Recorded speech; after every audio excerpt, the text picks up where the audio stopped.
and today I'm here to discuss the first episode of the new Critical Role campaign, Exandria. I was super excited when they announced this because I always get super excited when there are opportunities to bring new players in, aside from the main cast, who I obviously love, but it's just nice to see different players and see the feel and the style they bring to the show.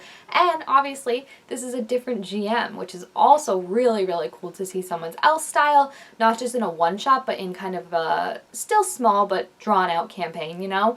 I think it's going to be really awesome, and Matt as a player is always really fun, and now that campaign 2 has wrapped up, it is nice to see, you know, Ashley and Liam and Matt playing. So, thoughts on the first episode? I absolutely loved it. I think it was a wonderful introduction to the world for me, because I don't really know Exandria from Critical Role Campaign 1, but also just the world of these characters, because obviously it's a different world from what we know in the campaigns beforehand, and I think that so far, Abria, an amazing GM. I'm so excited to see what she's going to bring to Dimension 20's new season next week, but so far she is just so funny and witty, and I love how she has these moments where she'll like wink at the camera or shake her head like we all know this is a bad idea, what the characters are doing right now, and it just makes it so lively and interactive. And it's really interesting, I feel like, how she has set aside her own kind of path aside from Matt, which I feel like obviously it's very hard to follow up to Matt Mercer as a DM usually, as the usual one on the show, but I feel like she really held her own, and I feel like she told a story and she was able to interact with the players and also make some interesting NPCs, interact with the environment really well, and tell a really epic story. Like, her descriptions of things were beautiful, like how she was describing the ship and how she was describing the warehouse in particular, just all these different settings that they had to go to. I think she did a great, amazing job of describing them and making it seem like it came to life, and I really like that. And I like the little flavor she adds on too, with there being like a secret little end scene where we find out what happens with Pashka, and she did say that the players didn't even know that that actually happened until they watched the live thing, which I think is so fun. Like, it makes it seem a little, you know, a little tongue-in-cheek, like we as the player, like even when she would describe like, oh, the camera sees this but you don't see that, I like it because it makes it feel like a little movie, you know, like, oh, we don't see this as the players, but we, the audience, know that there's something bad, that something just saw them and they don't know this, and it's making it way more stressed for us because they don't know it, and we just want to yell at them and be like, don't go down that way. The players, on the other hand, as well, the players too, amazing. I obviously love Ashley, Matt, and Liam, but I feel like their characters are so super cute. I love that Matt is playing basically a low intelligence character, but just someone that is like the Ford of this season, if we will, who just will press all the buttons and go for all the places that maybe you should take a second to, you know, think about it before you go in. Like, the perfect example of that is when they saw Pashka watching the house and they were all trying to plan about how they're going to go around, and then as soon as he hears that someone's there, he's just like, oh, I'm walking up to the door. Like, I just love how his just like ass out approach to everything of just, you know, there's no thought, just I'm going after what I want, and I really like it. And then also Ashley's character is so, like, the voice she does is so calming and soothing.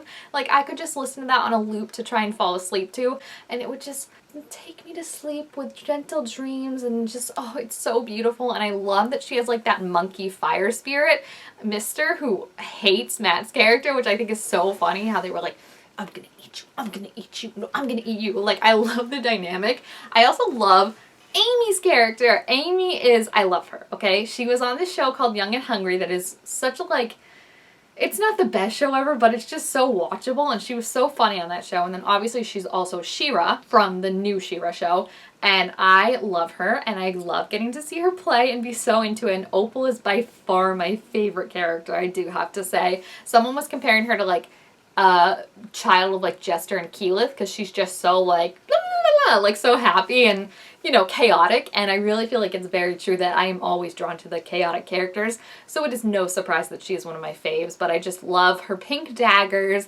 I love that her first thought upon waking up hungover was that her makeup isn't good and she had to fix that, and I just love her whole thing about how she would be like, food?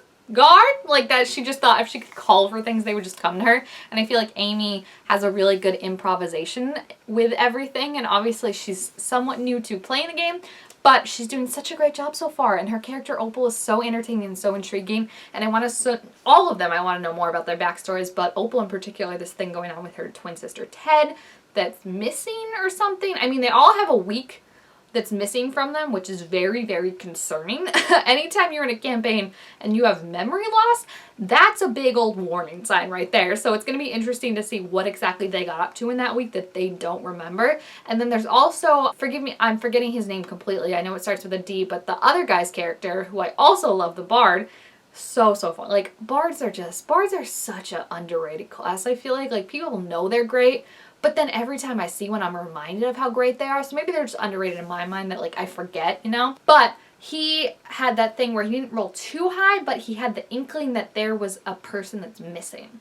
So I do wonder if that person is Ted, but I also wonder if this means maybe later on, like come around episode 3, there'll be a 6th player. It could be, it more likely is going to be an NPC that they're just forgetting or someone they screwed over or something like that. But it would be really cool if there's like a surprise guest player. I think that would be really fun, especially like if it was like Laura or Marisha or something like that. I think it would just be really cool and fun to be like, oh, these are our 5 players, but wait, there's a 6th coming. And obviously there's a lot that they're not remembering from that time, which is again very concerning. I love them as a group, I will say. I love that there's like really no big inner conflict. Like, yes, Orm doesn't love the idea of stealing as much as some of the other ones do and of getting into like the criminal life, but he's like not willing to go along with it, but it never causes too much conflict. Like, I think Matt's character said it best at the end when Orm was like, oh, I want to take this to the fire Ashari. He was like, oh yeah, we'll do it. Like, you trusted us, we trust you. Like, that's just how it is. And I feel like that truly is what it feels like. Like, they all seem to like each other, which is really funny. And maybe it's because we didn't get like the backstory of how they actually met. They all just know each other. But I like that there's no like conflict, you know? Like Mighty Nine, they were so untrustworthy of each other in the beginning. Like Caleb and Bo and Not and everyone aside from Caleb were so untrustworthy of each other, as it should be. Like, it makes sense. But it's just nice seeing people who are instinctively like they already got each other's back. Like, the whole prank war is really cute. I love Opal and Orm, how they have this whole like reoccurring gag of him sliding between her legs during a battle. I think that's so cute. And then Orm and, again, the guy's name I'm forgetting, but the Bard, he and him seem to have a really fun relationship. Fern I love, obviously, like I could not do without her. And then I also love Opal and Matt's characters seem to have a really cute bond together as well. I just love all the characters. I think they're really funny, and like they were getting some low rolls in this episode that was causing some very, very funny moments that I could not. But it was, again, like a mix of funny, but then also that boat scene was truly terrifying when he was feeling out to see what it was and she was like, oh, you feel like a slit throat. Like, that's scary. That was giving me chills. And they are, I mean, it makes sense for what they are because I don't think any of them have a super high intelligence, but they've now stolen 2 things that are super, super important and that people are very much going to be wanting back. So they have some targets on their back, which is going to be very, very interesting. It's also interesting to see kind of the little mini campaigns that are going, the mini quests that every character is going through, because obviously Opal wants to find Ted, but then there's also definitely something going on with Orm, and he's looking for the fire Ashari for some reason. There's been mentions about a girl that he used to know that's trained him and stuff, and I mean, everyone thinks it's Kiki, which would be amazing. That would be amazing if, like, Kiki was there and then Marisha came and played Kiki for a little bit, but I could see if she didn't. Again, I see if maybe this person that's missing is really just, like, an NPC that they play after, but I still think it would be so awesome if they had, like, a mini little guest. I think that would be so cute. So it's 8 episodes, which is going to be very interesting because it's more of, like, to me, a Dimension 20 kind of season, because they usually do one-shots or full-on campaigns. I feel like they very rarely do these kind of multi-step things, so it's gonna be super, super interesting. But I just really love the world so far, and I think the thing I like most is the characters so far, because they already have that kind of found family feel, where it's like they've known each other. We didn't see how they met really, but like they just all love each other and encourage each other and support each other and talk it out. Like, even when, you know, one person doesn't want to do something, they are very respectful of that. Like, yes, they did end up going stealing things, but they were like, oh, Orm, we can do this, like, whatever would make you more comfortable. Do I think that the way to do that was by stealing 2 things that obviously people are going to come after them and go after them? No. Is it my choice? No. Am I going to sit like this and watch the whole thing happen? Absolutely. So I'm just really excited. I think it was a great introduction to the characters and the new players as well, and everyone seemed awesome. So yeah, if you have seen the episode, please feel free to leave your thoughts about it and your predictions for what's going to happen down below in the comments. Also, make sure to give this video a thumbs up if you enjoyed it, and I will see you guys next time. Bye!